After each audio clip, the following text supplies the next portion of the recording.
আমরা সব ছাত্ররা একত্রিত হয়েছি আমাদের যে ভাইদেরকে মেরে ফেলা হয়েছে, যারা শহীদ হয়েছে, আমরা তাদের স্মরণে একবার মোমবাতি মিছিল করার চেষ্টা করেছিলাম, পুলিশ আমাদের করতে দেয় নাই।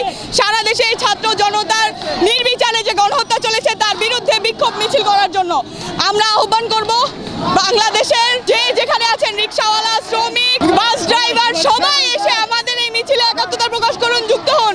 আমরা আপনাদেরই সন্তান, আপনাদেরই বাচ্চা কাচ্চা, আমরা আপনাদেরই ভাই বোন। এক দাবি শেখ হাসিনার পদত্যাগ ভাই। আমাদের যেই সকল ভাই বোনদের হত্যা করছে নিরীহভাবে তারা আমরা বিচার চাই ভাই। আমরা চাই ভাই শেখ হাসিনা পদত্যাগ করবে, সরকার আমরা চাই না।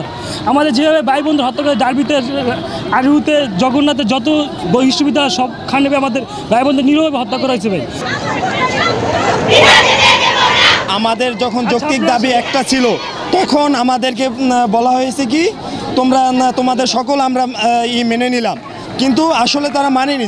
আমাদের কথা হলো আমরা বুঝলাম আমরা কোটা সংস্কার আন্দোলনের সব দায়িত্ব দাবি পেয়ে গেছি, কিন্তু আমার ভাই যে মারা গেছে এটার জবাব কে দিবে?